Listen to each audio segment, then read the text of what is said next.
आज हम करेंगे थ्री डिमेंशनल एक्सरसाइज की चैप्टर की मिसलेनियस एक्सरसाइज। फर्स्ट क्वेश्चन है find the angle between the lines whose direction ratios are this. ठीक है, तो let theta be angle between lines.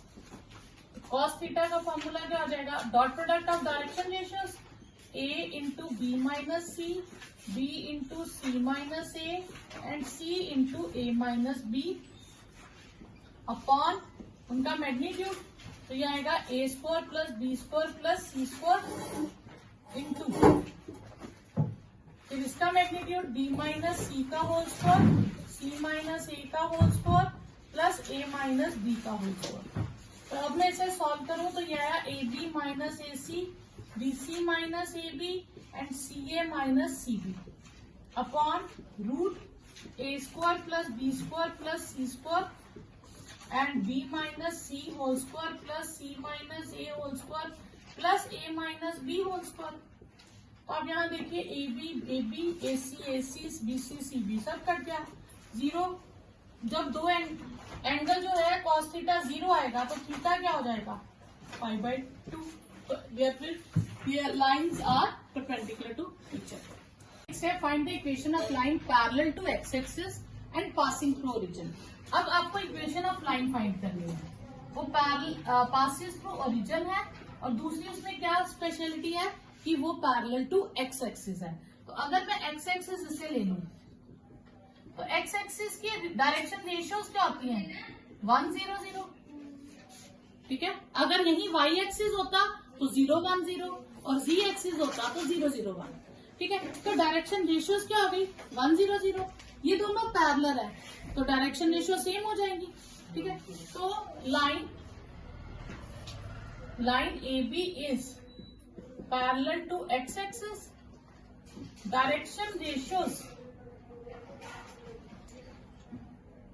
Of X axis होती है 1 0 0।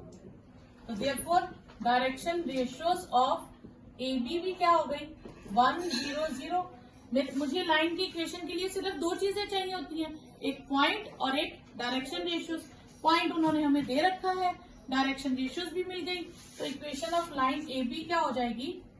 Equation of line A B passes through origin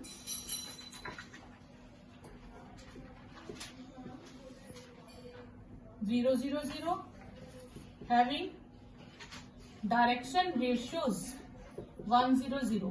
तो formula क्या था? x minus x1 upon a, y minus y1 upon b, z minus z1 upon c. x minus 0 upon 1, ये x1 y1 z1, ये a b c। y minus 0 upon 0 and z minus 0 upon 0। तो x upon y 1, y upon 0 and z upon 0। ये equation of line A B है। If the lines are perpendicular find the value of a. तो lines perpendicular है तो dot product of direction ratios क्या होगी? 0। बस इनको देखना है ये स्टैंडर्ड फॉर्म में है या नहीं है। तो एक्स वाई जी कॉफिशिएंट 1, इसमें भी एक्स वाई जी कॉफिशिएंट 1, इसका मतलब ये स्टैंडर्ड फॉर्म में। ठीक है, तो फिर गिवन लाइन्स आर परपेंडिकुलर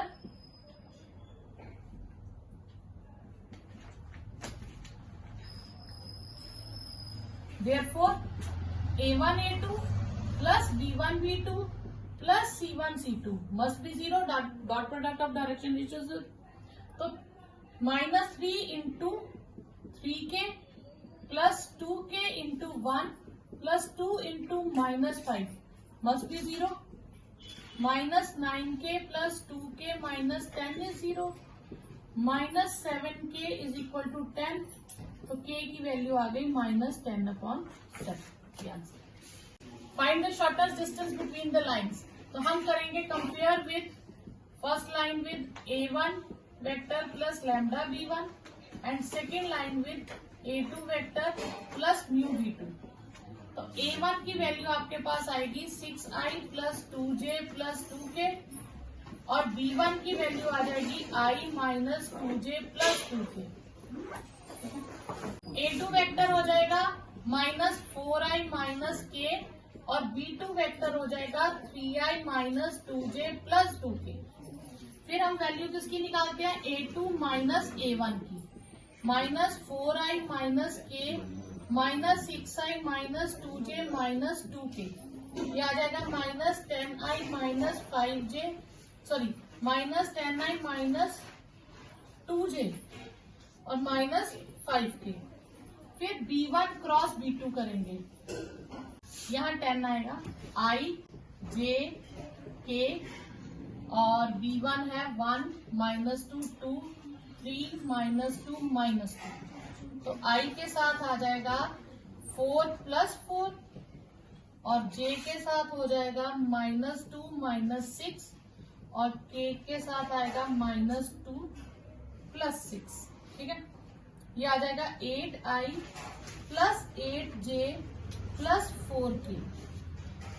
अब हमें B1 और क्रॉस B2 का क्या फाइंड करना होता है, मैग्नीट्यूड, तो वो आ जाएगा 8 square plus 8 square plus 4 square, 64 plus 64 plus 16, ठीक है, 4 1 4 4 और ये आ जाएगा 12। ठीक है, शॉर्टेस्ट डिस्टेंस का फॉर्मूला क्या होता है, shortest distance is A2 minus A1 vector dot B1 cross B2 vector upon B1 cross B2 का मैग्नीट्यूड। ठीक है, और होल पे मॉड्यूलस। तो यहाँ पे हमारे पास फर्स्ट है माइनस 10,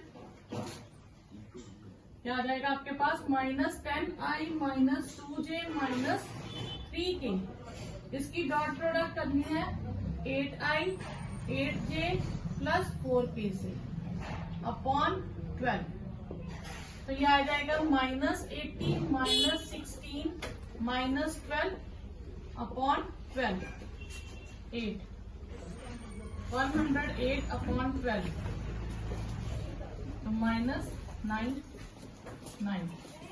ठीक है, तो ये आपके पास 9 स्क्वायर यूनिट्स, 9 यूनिट्स लिख लीजिएगा, स्क्वायर यूनिट नहीं, 9 यूनिट्स आपके पास शॉर्टेस्ट डिस्टेंस। ओके, ये इंपॉर्टेंट क्वेश्चन है, 5 मार्क्स में आपको आता है।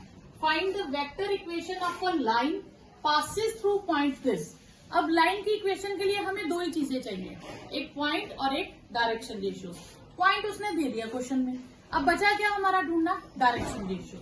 ठीक है, और वो जो लाइन है वो इन दोनों लाइंस पे परपेंडिकुलर है। ठीक है, तो हम पहले गिवन इक्वेशन ऑफ लाइन लिख लेते हैं। Given equation of lines are x minus 8 upon 3, y plus 19 upon minus 16, z minus 10 upon 7, x minus 15 upon 3, y minus 29 upon 8 and z minus 5 upon minus 5। इन्हें नाम दे देते हैं लाइन 1 एंड लाइन 2। ठीक है, line passes through point 1 2 minus 4 and having direction ratios. अब हमें direction ratios तो पता नहीं, तो हम ABC लिख लेंगे। तो x minus 1 upon a, y minus 2 upon b, z plus 4 upon c। तो ये आ गई जो लाइन की इक्वेशन हमें फाइंड करनी है। अब हम इसमें से ABC की वैल्यू निकालेंगे। अब line 3 is perpendicular to line 1, ये गिवन है, क्योंकि जो हमने लाइन फाइंड करनी है वो लाइन 1 और लाइन 2 दोनों पे परपेंडिकुलर है। जब दो लाइंस परपेंडिकुलर होती है तो उनकी dot product of direction ratios क्या होती है, 0। तो यानी कि 3 और a, 3a minus 16b plus 7c is 0, इसे इक्वेशन 4 नाम दे देंगे। फिर line 3 is perpendicular to line 2, तो अब इनकी डायरेक्शन रेशियोज की डॉट प्रोडक्ट भी 0 हो जाएगी। 8b माइनस 5c इज 0, इसे नाम दे देंगे इक्वेशन 5। ठीक है, फ्रॉम 4 एंड 5, 4 एंड 5। अब यहां ध्यान दीजिएगा, 3a minus 16b plus 7c, फिर 3a plus 8b minus 5c is 0। जब आपके पास दो इक्वेशंस आ जाएं और 3 अननोन वेरिएबल्स हो, ठीक है, तो आप क्रॉस प्रोडक्ट वाला मेथड लगाएंगे, जिसे हम डिटर्मिनेंट वाला मेथड भी कहते हैं। क्लियर। पहले हम लिखेंगे ए अपॉन माइनस बी अपॉन और सी अपॉन, क्योंकि जैसे डिटर्मिनेंट में हम आई माइनस जे और के लेते हैं, वैसे ही ये जो वेरिएबल्स हैं इनको हम ऊपर रखेंगे। ठीक है, अब हम इस पे डिटर्मिनेंट वाला मेथड, जब हम ए की वैल्यू फाइंड कर रहे हैं तो ए को नहीं देखेंगे, बाकियों की क्रॉस प्रोडक्ट करेंगे। ठीक है, 16 5 जा 80, 8 7 जा 56, क्रॉस जैसे हम करते हैं डिटर्मिनेंट। ठीक है, फिर बी की वैल्यू निकालनी है तो हम बी को नहीं लेंगे, तो यहाँ आएगा 3 5 जा -15 और 3 7 जा -21। फिर सी वाले को लेना है तो सी को छोड़ेंगे फिर हम, तो 3 8 जा 24 माइनस 8 3 जा 40, 16 3 जा 48, तो वो माइनस माइनस प्लस हो जाएगा। क्लियर। ए अपॉन 24, बी अपॉन 36 और सी अपॉन 72। तो ये किस टर्म से डिवाइड हो जाते हैं? 12 के टेबल से, 2 से, 3 से और ये 6 आ गया, 3 2 और 6। ठीक है, अब हम इसे ले लेंगे लैम्डा के इक्वल। तो ए क्या हो गया ट्वाइस लैम्डा, बी हो गया 3 लैम्डा और सी हो गया 6 लैम्डा। क्लियर। तो इक्वेशन ऑफ लाइन क्या आ गई आपके पास? लाइन इज, वेक्टर फॉर्म निकालनी है तो आर इज, ठीक है क्लियर। तो आर वेक्टर, चलिए पहले कार्टेशियन में हम फाइंड कर लेते हैं। पहले मैं यहां फिल कर देती हूँ ए बी सी की वैल्यू। x -1 अपॉन ए को हम 2 रिप्लेस करेंगे, जो लैम्डा है वो कैंसिल कर देंगे। क्यों? क्योंकि जो डायरेक्शन रेशियोज हैं वो मेरे पास आई 2 लैम्डा, 3 लैम्डा और 6 लैम्डा। तो जो कॉमन टर्म होती है हम उसे डिलीट कर देते हैं। ठीक है, तो डायरेक्शन रेशियोज क्या आ गई 2 3 और 6। तो ये आई x -1/2, y -2/3 और z +4/6। ये आ गई कार्टेशियन फॉर्म। तो वेक्टर इक्वेशन क्या आ जाएगी?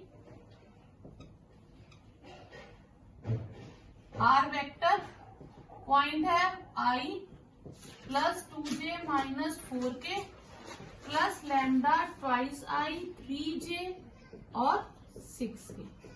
तो पॉइंट आपने, ये जो पॉइंट था 1 2 -4, इसे सेपरेट कर दिया i j k के साथ और डायरेक्शन रेशियोज को लैम्डा के साथ। क्लियर।